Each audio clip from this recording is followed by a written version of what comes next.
আজকে তোমাদের সাথে শেয়ার করব একদমই নতুন ধরনের সম্পূর্ণ নিরামিষ গোবিন্দভোগ চাল দিয়ে বাঁধাকপির রেসিপি। যেমনই সুস্বাদু তেমনই সুগন্ধের। গরম ভাত হোক বা রুটি, লুচি, পরোটা, যে কোনো কিছুর সাথেই দুর্দান্ত লাগে খেতে। বন্ধুরা, তোমরা কিন্তু বাড়িতে অবশ্যই একবার হলেও এইভাবে রেসিপিটা বানিয়ে আমায় কমেন্ট করে জানাতে ভুলো না কিন্তু রেসিপিটা তোমাদের কেমন লাগলো। নমস্কার বন্ধুরা, শুভমিতা ব্লগে সবাইকে স্বাগত জানাই। তাহলে চলো বন্ধুরা, রেসিপিটা দেখে নেওয়া যাক। রেসিপিটা কেউ স্কিপ করো না, স্কিপ করলে আমি কি পদ্ধতিতে রেসিপিটা বানালাম বা কী মশলার অ্যাড করলাম সেটা তোমরা মিস করে যাবে। তখন হয়তো রেসিপিটা খেতে এতটা ভালো হবে না। এখানে আমি প্রথমেই একটা মাঝারি সাইজের বাঁধাকপি কেটে নিয়েছি। বাঁধাকপি দেখো বেশ সরু সরু করে কেটে নিয়েছি। বাঁধাকপিটা প্রথমেই ধুয়ে পরিষ্কার করে জলটা ঝরিয়ে রেখেছিলাম। এরপর বাঁধাকপিটা কড়াইয়ে দিয়ে স্বাদ অনুযায়ী লবণ দিয়ে দিলাম। অল্প করে একটু নাড়াচাড়া করে ঢাকনা দিয়ে ঢেকে দিচ্ছি। বাঁধাকপির মধ্যে কিন্তু এক ফোঁটাও জলের ব্যবহার করিনি, তার কারণ বাঁধাকপি থেকেই বেশ অনেকটা জল বেরোবে। এই জলেই কিন্তু বাঁধাকপিটা ভাপানো হয়ে যাবে। বাঁধাকপিটা যখন ঢাকনা দিলাম তখন একটু মিডিয়াম ফ্লেমে রেখেছি, কারণ এখনও জলটা ছাড়তে শুরু করেনি। জলটা যখন ছাড়তে শুরু করবে তখনই গ্যাসের ফ্লেমটা বাড়িয়ে দিয়ে যতটা তাড়াতাড়ি সম্ভব বাঁধাকপির এই জলটাকে শুকিয়ে নেব। জলটা দেখো ছাড়তে শুরু করেছে। এরপর মাঝখানটা একটু ফাঁকা করে দিয়ে দিলাম দুটো শুকনো লঙ্কা, দুটো কাঁচা লঙ্কা, একটা বড় সাইজের টমেটো। এগুলো মাঝখানে দিয়ে ওপর থেকে বাঁধাকপিটা একটু চেপে দিলাম। এই ঢাকার মধ্যে থাকলেই কিন্তু টমেটো বা এই লঙ্কাগুলো সুন্দরভাবে একটু সেদ্ধ হয়ে যাবে। বেশ কিছুক্ষণের জন্য ঢাকনা দিয়ে ঢেকে রেখেছিলাম, দেখো অনেকটা জল ছেড়েছে। চলো আবারও নাড়াচাড়া না করেই কিছুক্ষণের জন্য ঢাকনা দিয়ে ঢেকে দিই, যাতে এই জলটা বেশ কিছুটা শুকিয়ে যায়। আবারও কিছুক্ষণের জন্য ঢাকনা দিয়ে ঢেকে রেখেছিলাম। জলটা দেখো বেশ অনেকটা শুকিয়ে গেছে। এরপর টমেটোটা আর লঙ্কাগুলো বের করে নিচ্ছি। টমেটোর দেখো খোসাটা সুন্দরভাবে উঠে আসছে। এই খোসাটা কিন্তু অবশ্যই তুলে ফেলে দিতে হবে। খোসাটা তুলে ফেলে দেব। আর দেখো শুকনো লঙ্কা আর কাঁচা লঙ্কা এগুলো সুন্দরভাবে সেদ্ধ হয়ে গেছে, এগুলোও তুলে নিচ্ছি। তোমরা যেমন ঝাল খাবে সেই বুঝে শুকনো লঙ্কা আর কাঁচা লঙ্কাটা দিয়ে নিও। এই রেসিপিতে কিন্তু আর গুঁড়ো লঙ্কার ব্যবহার করব না।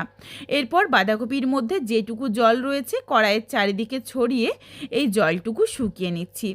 টমেটোর খোসাটা তুলে নিয়েছি। এরপর এগুলো একটু ঠান্ডা হয়ে যাক। আর এদিকে দেখো বাঁধাকপির জলটা কিন্তু একদম শুকিয়ে গেছে। আর একদম যে নরম হয়ে গেছে বা গলে গেছে সেটা না, শুধুমাত্র গ্যাসের ফ্লেম হাইতে করে দেখো ভালোভাবে জলটুকু শুকিয়ে নিয়েছি। এতেই কিন্তু বেশ অনেকটাই সেদ্ধ হয়ে গেছে। কড়াইটা ধুয়ে পরিষ্কার করে নিয়েছি। আর এখানে আমি 2 চামচ পরিমাণে গোবিন্দভোগ চাল দিয়ে দিলাম। তোমরা চাইলে কিন্তু 1 চামচও দিতে পারো, কোনো অসুবিধে নেই। তবে 2 চামচের বেশি কিন্তু আর দেওয়া যাবে না।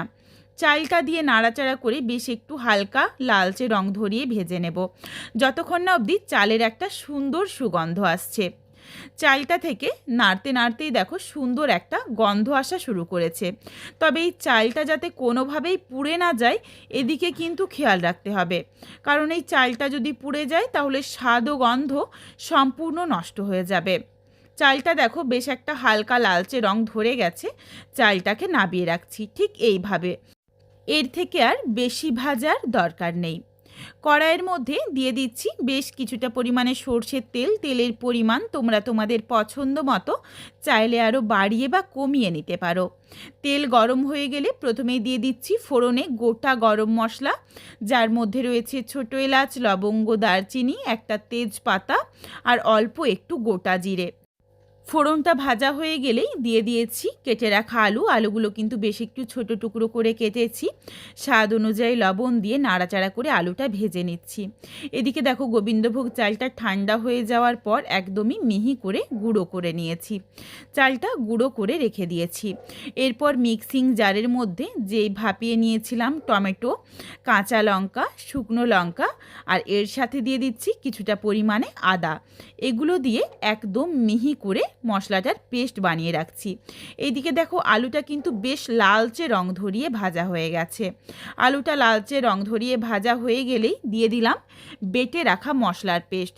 মশলাটা দিয়ে দিচ্ছি অর্ধেকটা গুঁড়ো করে নেওয়া গোবিন্দভোগ চালের গুঁড়ো, আর এখানেই বেশ কিছুটা হলুদের গুঁড়ো দিয়ে দিলাম পরিমাণ অনুযায়ী। এরপর নাড়াচাড়া করে এই মশলার সাথে একটু কষিয়ে নিচ্ছি।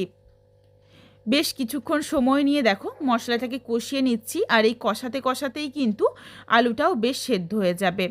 অর্ধেকটা চালের গুঁড়ো রেখে দিয়েছি, এটা কিন্তু পরে ব্যবহার করব।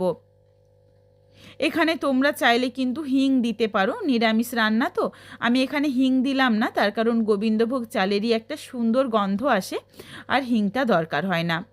চালটা দেওয়ার জন্য দেখো সহজেই শুকিয়ে গিয়েছিল মশলার জলটুকু, এই জন্য আবারও অল্প একটু জল দিয়ে নাড়াচাড়া করে মশলাটাকে খুব ভালোভাবে একটু সময় নিয়ে কষিয়ে নেব। মশলাটা সময় নিয়ে খুব ভালোভাবে কষিয়ে নিয়েছি, মশলার কাঁচা গন্ধটা একদমই নেই। আর দেখো কড়াইয়ের তলাতে এরপর ধরে যাচ্ছে। এর সাথে দিয়ে দিলাম সেদ্ধ করে রাখা বাঁধাকপির সাথে এরপর মশলাটা খুব ভালোভাবে মিশিয়ে নিচ্ছি। ভালোভাবে মেশানো হয়ে গেলে প্রায় 1 থেকে 2 মিনিট সময় নিয়ে এই মশলার সাথে বাঁধাকপিটাকেও একটু কষিয়ে নেব। এই সময় গ্যাসের ফ্লেম লোতে করে দিয়েছি, তা না হলে এই সবজিটা পুড়ে যেতে পারে। ভালোভাবে যখন কষানো হয়ে গেছে এরপর বেশ কিছুটা পরিমাণে জল দিয়ে দিলাম। জলটা একটু বেশি করেই দিলাম, তার কারণ এখানে চালের গুঁড়ো ব্যবহার হয়েছে। চালের গুঁড়োতে কিন্তু বেশ কিছুটা জল টেনে নেবে, আর এখনও কিন্তু বেশ কিছুটা সেদ্ধ হবে বাঁধাকপি বা আলু। জলটা দিয়ে নাড়াচাড়া করে মিশিয়ে নিয়ে দিয়ে দিলাম গোবিন্দভোগ চালের গুঁড়োটা কিন্তু খুব বেশি দেরি করে দেওয়া যাবে না, তার কারণ এই চালের গুঁড়োটাও একটু সেদ্ধ হবে। বেশ কিছুটা তো মশলার সাথে দিতে ভীষণ সুন্দর একটা গন্ধ এসেছিল। এখানে দেখো আমি 1/2 চামচের মতো একটু জিরের গুঁড়ো দিয়ে দিয়েছি। এখানে কিন্তু ধনের গুঁড়ো ব্যবহার হবে না। জিরের গুঁড়ো দিয়েও নাড়াচাড়া করে ভালোভাবে মিশিয়ে নিয়েছি। এরপর আবারও কিছুটা জল দিয়ে দিচ্ছি, মনে হচ্ছিল যে আরেকটু জল লাগবে। জল দিয়ে নাড়াচাড়া করে মিশিয়ে নিলাম। এরপর ঢাকা চাপা দিয়ে ভালোভাবে সেদ্ধ হয়ে যাওয়া অবধি অপেক্ষা করব। বেশ কিছুক্ষণ সময় নিয়ে দেখো ভালোভাবে সেদ্ধ করে নিয়েছি। যেটুকু এটা জল মনে হচ্ছে এটা কিন্তু ঠান্ডা হয়ে যাওয়ার পর একদমই টেনে নেবে, তার কারণ চালের গুঁড়ো রয়েছে। এরপর দিয়ে দিলাম স্বাদ অনুযায়ী লবণ আর 1 চামচ পরিমাণে চিনি। চিনিটা কিন্তু অবশ্যই দিও, আর একটু বেশি পরিমাণেই দিও, কারণ এই নিরামিষ বাঁধাকপির তরকারি একটু মিষ্টি মিষ্টি হলে খেতে বেশ ভালো লাগে। লবণ আর চিনি দিয়ে আবারও কিছুক্ষণের জন্য ঢাকনা দিয়ে ঢেকে রেখেছিলাম, যাতে চিনি আর লবণটা ভালোভাবে মিশে যায়। ভালোভাবে দেখো মিশে গেছে, রেসিপিটা একদম রেডি হয়ে এসেছে। আর খুব বেশি শুকনো করছি না, এটা ঠান্ডা হয়ে গেলেই জলটা টেনে নেবে। রেসিপিটা রেডি। এরপর গ্যাসের ফ্লেমটা অফ করে দিচ্ছি। গ্যাসের ফ্লেম অফ করে দিয়ে দিয়েছি বড় চামচের 1 চামচ পরিমাণে ঘি দিয়ে নাড়াচাড়া করে মিশিয়ে নিয়েই ঢাকনা দিয়ে 5 মিনিটের জন্য স্ট্যান্ডিং টাইমে রাখবো। তারপর রেসিপিটা নামিয়ে নেব। বন্ধুরা, বাঁধাকপি তো অনেকভাবে রান্না করেছো, একবার হলেও এইভাবে গোবিন্দভোগ চাল ঘি দিয়ে রান্না করে দেখো। ভীষণ সুন্দর একটা গোবিন্দভোগ চাল আর ঘিয়ের গন্ধ আসছে এই রেসিপিটার থেকে। বাড়িতে অবশ্যই একবার হলেও এই রেসিপিটা বানাও, আর গরম ভাত হোক বা লুচি, রুটি, পরোটা যে কোনো কিছুর সাথে একবার খেয়ে দেখো। তারপর আমায় কমেন্ট করে জানিও যে রেসিপিটা তোমাদের কেমন লাগলো। রেসিপিটা তোমাদের যদি ভালো লাগে তাহলে লাইক করো, শেয়ার করে বন্ধুদের দেখার সুযোগ করে দিও। তোমরা যদি আরও এই ধরনের নিত্য নতুন ঘরোয়া রেসিপি দেখতে চাও তাহলে অবশ্যই আমার চ্যানেলটিকে সাবস্ক্রাইব করে পাশে থাকা বেলটি অন করে অল নোটিফিকেশন অন করে দিও, যাতে আমার প্রত্যেকটা রেসিপির নোটিফিকেশান সবার প্রথমে তোমাদের কাছে পৌঁছে যায়। আবারও খুব শীঘ্রই হাজির হচ্ছি ঘরোয়া নতুন কোনো এক রেসিপি নিয়ে। পরবর্তী রেসিপি দেখার আমন্ত্রণ রইল। পুরো ভিডিওটা দেখার জন্য অনেক অনেক ধন্যবাদ। তাহলে আজকে আসি, সবাই ভালো থেকো, সুস্থ থেকো। শীঘ্রই দেখা হচ্ছে ঘরোয়া নতুন কোনো এক রেসিপির সাথে।